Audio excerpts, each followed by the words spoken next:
General Assembly for the second time as the Prime Minister of a country that has always been a proactive member of the UN Assembly.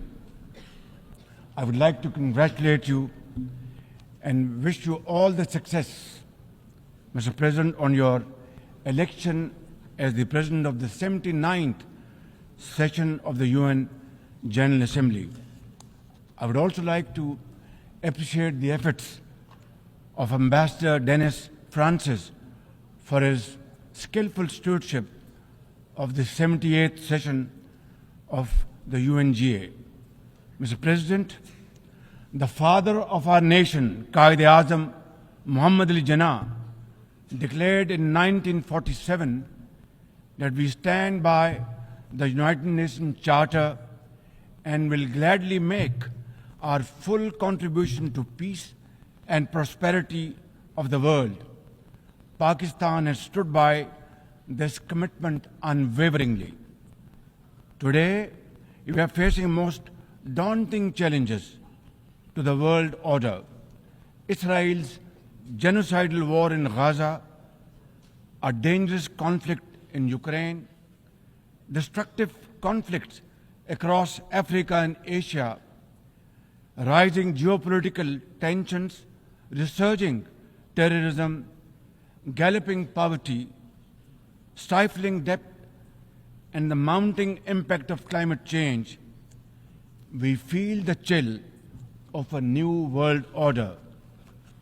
In response to these challenges, our Secretary General Antonio Guterres called for the Summit of the Future. It led to the adoption of the 54 actions on development, peace and security, technology and global governance in the Pact of the Future. Mr. President, today I stand before you to express the searing pain and anguish of the people of Pakistan at the plight of the people of Gaza. Our heart bleeds as we witness the tragedy unfolding in the Holy Land, a tragedy that shakes the very conscience of humanity and the foundation of this institution. Mr. President, can we, as human beings, remain silent while children lie buried under the rubble of their shattered homes? Can we turn a blind eye to mothers cradling the lifeless bodies of the children? This is not just a conflict, this is systematic slaughter of innocent people of Palestine.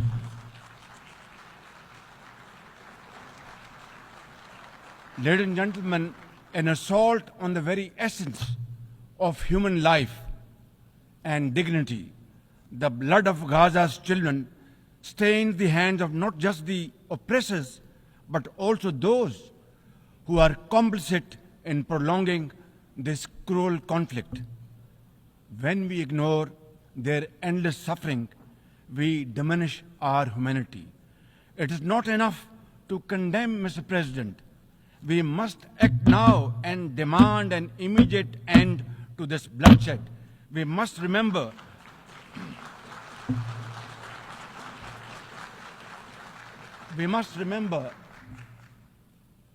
that the blood and sacrifice of the innocent Palestinians will never go waste. We must worry about their plight and difficulties and stand by them. We must work for a durable peace through the two-state nation.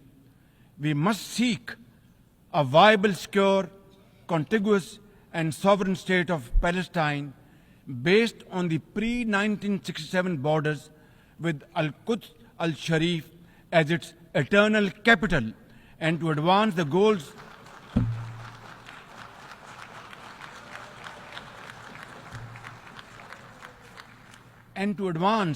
these goals, Palestine must also be immediately admitted as a full member of the United Nations. Mr. President, in a span of a few days, Israel's unrelenting bombing of Lebanon has killed over 500 people including women and even small children. The failure to implement UN resolutions has emboldened Israel. It threatened to drag the entire Middle East into a war whose consequences could be very grave and beyond imagination. Similarly, like the people of Palestine, the people of Jammu and Kashmir too have struggled for a century for their freedom and right to self-determination. Instead of moving towards peace, India has resiled from its commitments to implement the Security Council resolutions on Jammu and Kashmir. These resolutions mandate a plebiscite to enable the people of Jammu and Kashmir to exercise their fundamental right to self-determination. Ladies and gentlemen, since the 5th of August 2019, India has initiated unilateral illegal steps to impose what its leaders ominously call a final solution for Jammu and Kashmir. Day in and day out, 900,000 Indian troops terrorize the people of occupied Jammu and Kashmir with draconian measures including prolonged curfews, extrajudicial killings, and the abduction of thousands of young Kashmiris. At the same time, in a classic settler colonial project, India is seizing Kashmiri lands and properties and settling outsiders into occupied Jammu and Kashmir in their nefarious design to transform the Muslim majority into a minority. This hackneyed tactic is employed by all occupying powers, but it has always failed. In Jammu and Kashmir too, it shall fail by the grace of God. Ladies and gentlemen,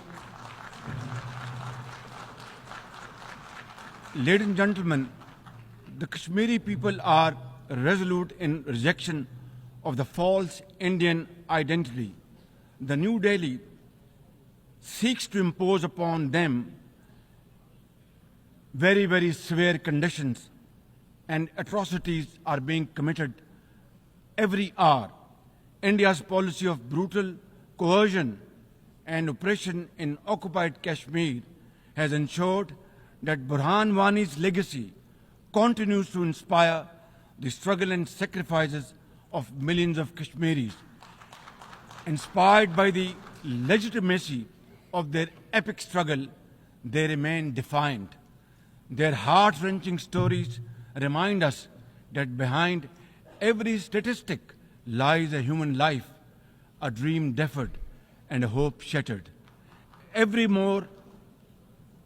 more worryingly, it is engaged in massive expansion of its military capabilities, which are essentially deployed against Pakistan. Its war doctrines envisage a surprise attack and a limited war under the nuclear overhang. Thoughtlessly, India has spurned Pakistan's proposals for a mutual strategic restraint regime. Its leadership has often threatened to cross the line of control and take over Azad Kashmir. Ladies and gentlemen, Mr. President, let me state in no uncertain terms that Pakistan will respond most decisively to any Indian aggression. Therefore, to secure durable peace, India must reverse the unilateral and illegal measures it has taken since 5th of August 2019 and enter into a dialogue for a peaceful resolution of the Jammu and Kashmir dispute in accordance with the UN security resolutions and the wishes of the Kashmiri people. Mr. President, remember, illegal occupation creates a fresh hell every day in the killing fields of Palestine and in the pristine valleys of occupied Jammu and Kashmir. Apart from conflicts, Mr. President, the 21st century has brought a cascade of crises, including the reversal of development and the mounting impact of climate change. 2 years ago, my country was devastated by catastrophic floods, causing $30 billion in damages. It is now clear that each summer will bring blistering temperatures and trigger fresh climate impacts. Pakistan emits less than 1% of global carbon emissions, yet we have paid a very heavy price for no fault of ours. This is most unfair in any calculus of global justice. We must uphold the axiom, the polluter must pay. Ladies and gentlemen, Pakistan looks forward to fulfillment of commitments made by our development partners to support the achievements of the SDGs and climate goals, including a new annual goal beyond $100 billion in climate finance. Mr. President, with nearly 100 developing countries trapped in the vicious cycle of debt and liquidity crisis, which I always call a death trap rather than debt trap, achieving the SDGs in these circumstances remain a distant mirage. The international financial architecture, which the Secretary General has described as morally bankrupt, and the world trade and technology regimes must be reformed and aligned to promote development and global equity. Mr. President, since assuming office in March this year, the progress and prosperity of my 240 million people has been my singular focus. We have taken some very difficult but necessary decisions that have rescued our economy from collapse, restored macroeconomic stability, controlled physical deficits, and strengthened our reserves. As a result, inflation has come down to a single digit by the grace of God, and the prospects for economic growth has revived. I would like to explain this challenge and the way we are negotiating, Mr. President, by reciting a stanza from a poem which enormously makes me very emboldened, very brave, and hardworking, and commit untiring efforts. And this stanza is a befitting example of hard work and, of course, facing challenges and then pave the way for success stories. And stanza is, when things go wrong, as they sometimes will, when things go wrong, as they sometimes will, when the road you are trudging is all uphill, when things go wrong, as they sometimes will, when the road you are trudging seems all uphill, when the credits are low and debts are high, when the credits are low and debts are high, when you want to smile but you have to sigh, when you want to smile you have to sigh, when care, read health, when care is pressing you down a bit, when care or health is pressing you down a bit, rest if you must, but don't you quit. This is how, Mr. President, we have learned to face our challenges and negotiate the most daunting challenges we have faced. Mr. President, situated at the crossroads of South and Central Asia and the Middle East, we have prioritized geoeconomics and regional connectivity to secure win-win outcomes for our people. The second phase of the landmark China-Pakistan Economic Corridor has been successfully launched through the Apex Special Investment Facilitation Council. We are mobilizing investments in resilient infrastructure, renewable energy, minerals, sustainable agriculture, and technology. This will herald a new era of development and modernization in my beloved country. Ladies and gentlemen, for 2 decades, Pakistan has fought terrorism boldly and most successfully, defeating terrorist groups within Pakistan. We have paid a very heavy price. 80,000 of our brave soldiers and civilians have been martyred, including innocent school-going children. And the gory memories of APS school carnage haunt us till date. Our economy has suffered a loss of $150 billion. Unfortunately, today we are again confronted by a new wave of externally financed and sponsored terrorism, especially by the TTP, Fitna al-Khawarij, and its associates. Ladies and gentlemen, make no mistake, inshallah, by the grace of God, we are determined to eliminate this threat as well through our comprehensive national effort by the name of Azm Istehkam, meaning resolve to promote peace and stability. And we will work collectively with the international community to combat all forms of terrorism and reform the global counter-terrorism architecture.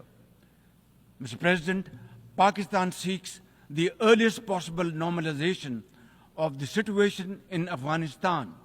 We join the UN's appeal for $3 billion in humanitarian assistance to the millions of suffering Afghan brothers and sisters.